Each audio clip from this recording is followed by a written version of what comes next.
हमको तो ऐसा भी इन्होंने बताया कि कहीं कहीं ऐसा भी है कि शौच में पानी का ही प्रयोग नहीं होता हो है। हाँ, टिश्यू पेपर कह रहे थे।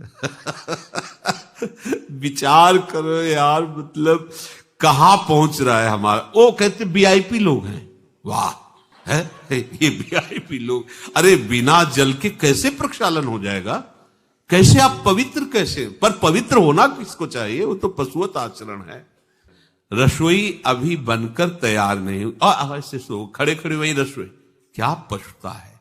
अरे एक बार बन जाए उसे थाल में लगाओ। हम नहीं कहते तुम भगवान का भोग लगाओ जाके, नहीं वैष्णव हो, नहीं भजन कर, कम से कम थोड़ी तो पवित्रता। एक बार थाल लग जाए, हाथ जोड़ो, अन्न को ही प्रणाम करो। अन्न ब्रह्म उपनिषद में आता है, ये अन्न ब्रह्म है, उसे प्रणाम करो।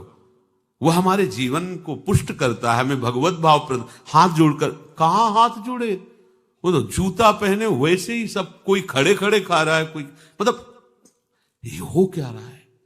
आज कोई ऐसा कमाई मिलेगा जो शराब न पिए हो, कोई ऐसा कमाई मिलेगा जो उद्दंडता न कर रहा। पशुता बढ़ रही ना, कैसे कल्याण का तो शब्द ही नहीं उनको कि कल्याण क्या, उनका यही कल्याण है, बस जनेन्द्री रसेंद्री की तृप्ति होती रहे, उतना ही वो सब कुछ समझते हैं। लोग चिंतित रहते, परेशान रहते, क्यों? क्योंकि भोजन पाते समय परेशान थे, तो अब वो भोजन का जो रस है ना, वो केवल परेशानी पैदा करेगा। मान लो हमारी बात, ये निश्चित बात, भोजन के समय सारी चिंताओं को छोड़ो, आनंदमय होकर भोजन, प्रसाद में भगवत भाव से पाओ, वो भोजन ऐसी बुद्धि पैदा करेगा, आप आनंदित रहोगे। शौचाचार की पवित्रता का बिल्कुल ज्ञान नहीं, बस सजाने की प्रियता है। बाहर से चिकना दिखना चाहिए, लेकिन वो पवित्र है कि नहीं उसको ज्ञान नहीं है, बिल्कुल पता ही नहीं। शौचाचार का पशुवत आचरण है, देखने को मिलते हैं।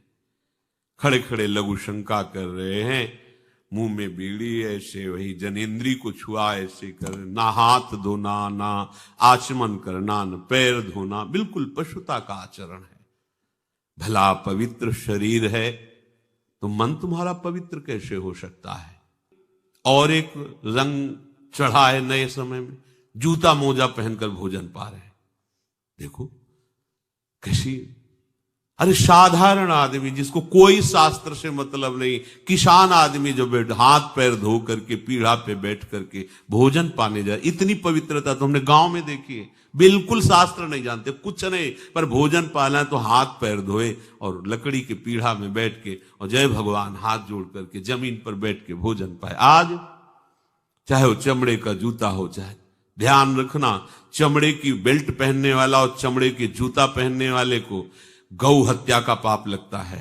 अगर वो इन पशुओं से जो चमड़े निकाल कर निर्माण किया जाता है, जूता बेल्ट आदि, ये जो गृहस्थी जन इनका प्रयोग करते हैं, तो उसे गौ हत्या का दंड मिलता है, क्योंकि आप पहनते हैं, उसमें आप सहयोगी हुए, आप उसको प्रोत्साहन बढ़ा रहे हैं गौ हत्या का। ये अब वही सब पहने, वही शौच में कपड़े पहने हैं, वही भोजन में कपड़े पहने हैं, साधना होगी, पवित्रता ही नहीं जानते हैं।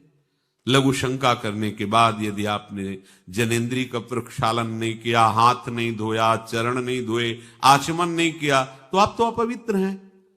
अरे लघु शंका की क्या है, शौच होने के बाद नहीं से विचार बिल्कुल शून्य हो गया है, बस शरीर आराम, पशु की तरह शरीर आराम। क्या शरीर आराम रहेगा? जब तुम्हारा शरीर अपवित्र है तो आचरण अपवित्र होंगे, तो पाप बनेगा, पाप से तुम्हें शरीर को दुख भोगना पड़ेगा।